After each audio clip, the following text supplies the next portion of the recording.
Katie Nelson, like a lot of other people, spends quite a bit of time on the computer, playing games, emailing friends, checking her school's activity schedule, and more. Computers play a big role in Katie's everyday life, as they do in the everyday lives of lots of other people too. Because computers are so important to all of us, it just makes sense to know as much as we can about these amazing machines. We certainly know that there are different kinds of computers. For example, desktops, laptops, and those giant computers, mainframes and supercomputers. Then there are those that we don't normally think of as computers, but really are. Cell phones, digital media players, and cameras, for instance. There are also many computers we don't normally see, but are all around us, in automobiles and airplanes, and the tiny computers that run many appliances in our homes. But what exactly is a computer, and what does it do? Well, for starters, a computer is a device, a machine, that manages and stores all kinds of information. That information includes numbers, words, music, and pictures. Most computers have different parts to do all that managing and storing. Mercer the Cursor has volunteered to help us explain those parts. Say hello, Mercer. That's how cursors say hello.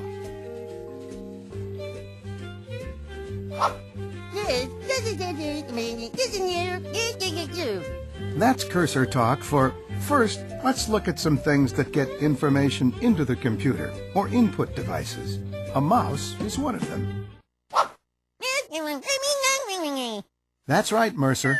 The mouse is what gives you your energy. It moves you all around and puts you in the proper place. Like this.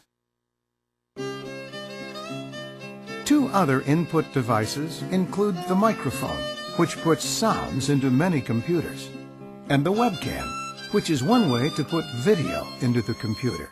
We use the keyboard to input letters, words, and numbers, and a scanner to get pictures inside. Once the information, often called data, is inside the computer, it's managed or processed, so we can see it or hear it on an output device. One common output device is the printer. Another is the computer's monitor. Yes, that's right. Speakers are a kind of output device too. They let us listen to the music and other sounds that have been put into and processed by the computer. Earphones! And yes, earphones, still another output device, can be used too. Using earphones is the courteous thing to do if the sounds will disrupt others nearby. Okay, let's move on. CPU. Yes, the CPU, or Central Processing Unit. That's where information is sorted and managed and changed this way and that, or processed. The CPU is small, but very, very powerful. It's often called the brains of the computer. Our brain is where we think and remember things, where we have our memory. But a computer is different. Its memory isn't in the CPU. In fact, it has its memory in several different places. The first is in what's called the storage memory. This storage memory device is called a hard drive. Once information is in storage memory, it stays there, even if the computer is turned off. The second kind of memory is called RAM memory. When you're working on your computer, what you see on your monitor is usually what's in RAM memory. When you save information like this, the computer puts a copy of the information you see on your monitor, again, what's in RAM memory, into storage memory.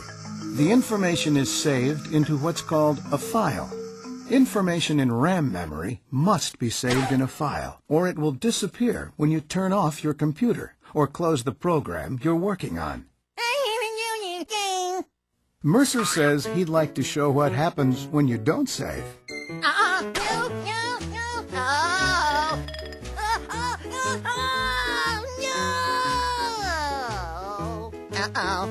That's right, Mercer. You can look everywhere, but you won't find it because it's gone. So always save your file every few minutes and before closing a program or turning off your computer. Luckily, a little reminder pops up that tells you to save before you close the program, but not always. There are several other kinds of storage memory devices besides the one found inside your computer. CD-ROM disks are one kind, and small exterior flash drives are another. Disks are placed into the computer on trays, and exterior flash drives are plugged in. There are plug-in places called ports on every computer. They are where devices like exterior flash drives and various kinds of cables can be plugged in. Cables carry information from the computer to all kinds of devices, such as printers and monitors. Sometimes the information goes in the other direction. Information isn't always sent through cables.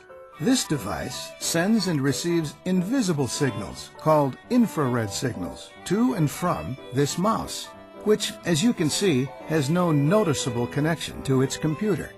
It works just like an ordinary mouse, but without a cable. Computers then have a lot of different parts. We haven't even mentioned all of them. With all these different parts, many of them very small and fragile looking, you might think that computers are easy to break. But if you treat your computer and its input and output devices well, they will work just fine for many years. So let's take a few minutes to discuss their proper care and protection. We'll start with the monitor. The first rule for monitor care is don't touch the screen. Fingerprints are unsightly and can smear, making information difficult to read. You shouldn't attempt to clean the monitor either. Some cleaning chemicals can damage the screen. You should handle the mouse gently. Scoot it along on a flat surface and it will do its job just fine. Discs should be handled on their edges so they won't be fingerprinted. And they should never be placed on anything that might scratch them. Scratches can cause discs to malfunction, that is, fail to operate properly. Whenever possible, put the disc in a plastic case or other container where it won't be scratched. Now when you put the disc into the tray, slide it around gently to be sure that it's lying flat. If it isn't, the disc might jam when the tray drawer closes.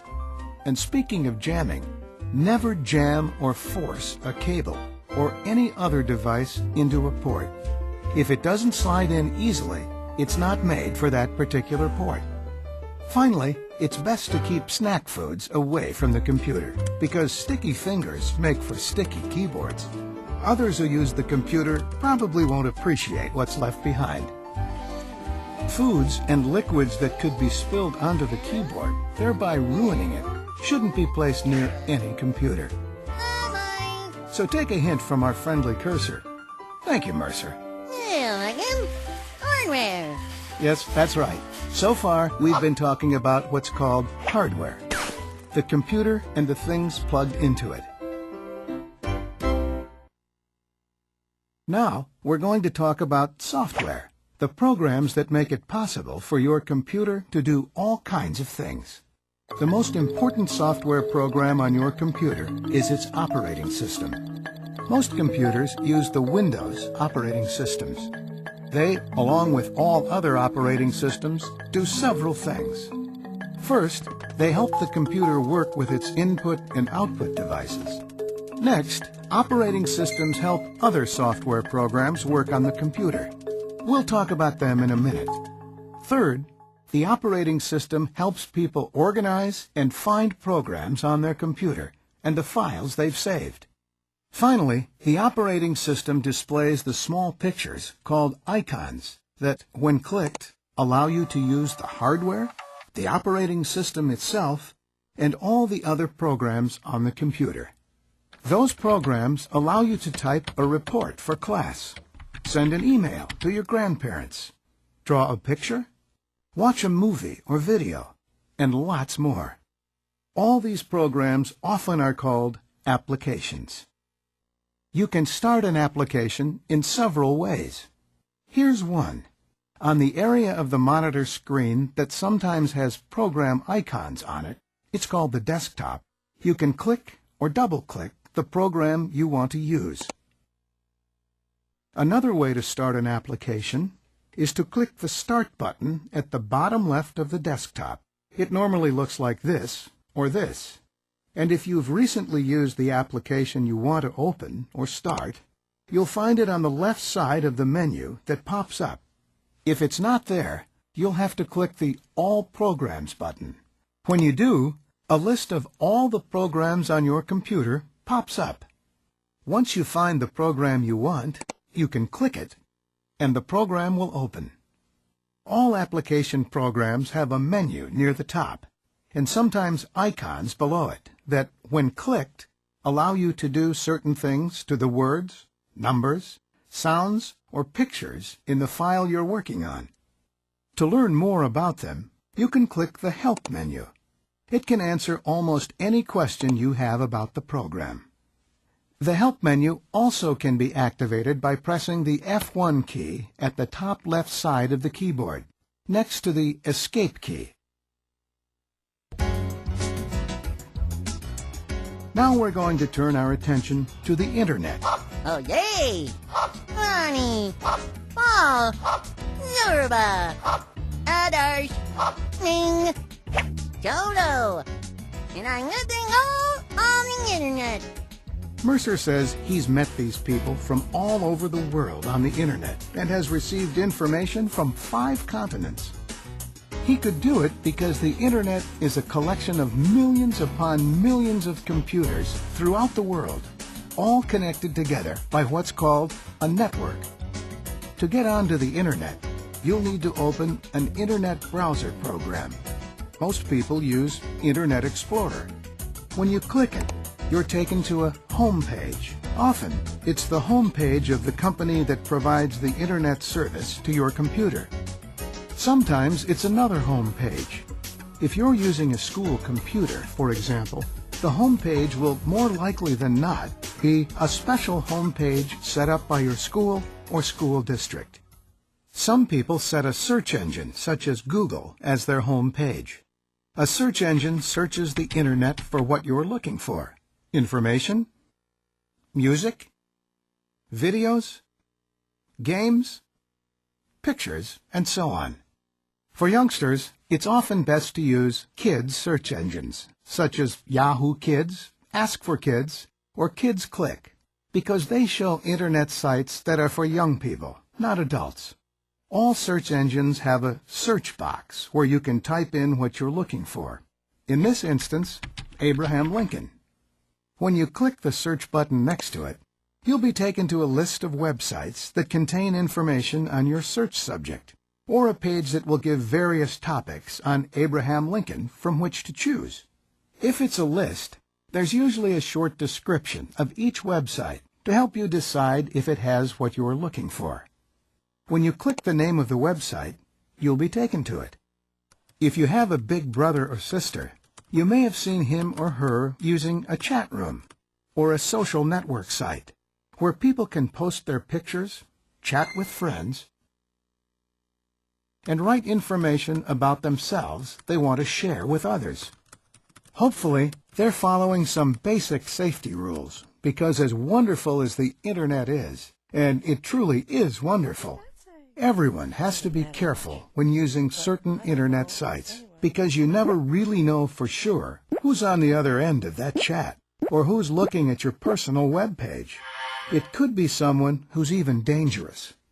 So here are some very important Internet rules everyone should follow.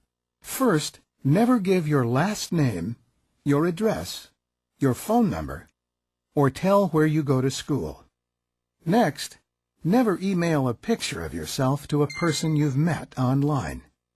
Third, if someone says something that makes you uncomfortable, get your parent. Moreover, you should never meet an online acquaintance unless a parent or parents come along. And you should never give your password to anyone. Always follow your family's Internet rules, and never open an email from anyone you don't know, because it might contain a virus program that could damage your computer. Finally, never order anything online unless your parents are there, or have given you permission to place the order. Computers, then, are amazing machines that manage and store information, numbers, words, music, and pictures.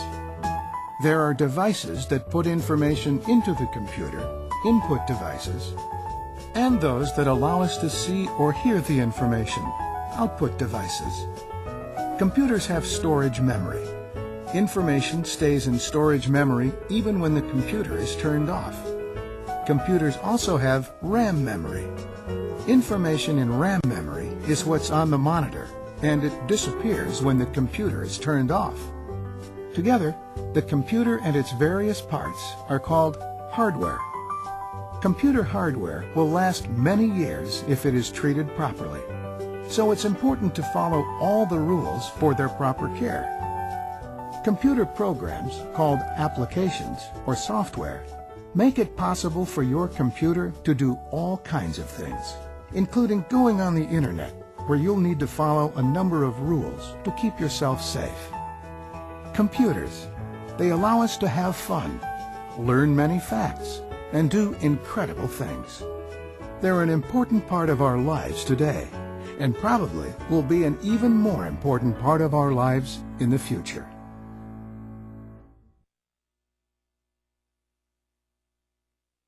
Which are not input devices? A. Mouse and webcam. B. Microphone and keyboard. C. Monitor and printer. True or false? The CPU is known as the brains of the computer.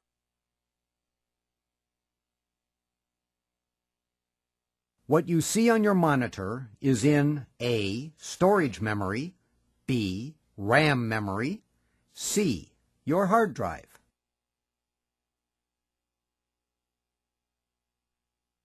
Fill in the blanks. People who take proper care of their computer don't the monitor screen and don't leave or near the keyboard.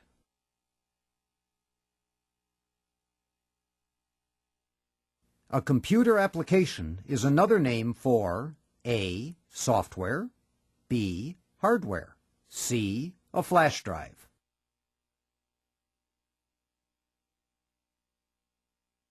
True or false? When you open an internet browser program, you're taken to a home page.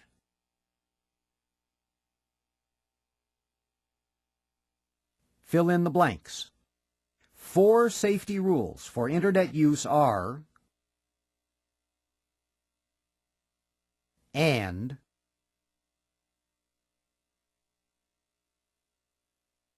true or false? Plug-in places on a computer are known as cables.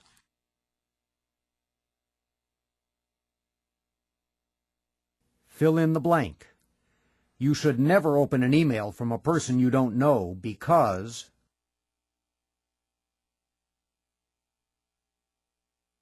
a program that looks through the internet for web pages on a particular topic is called A. A browser, B. A search engine, C. RAM.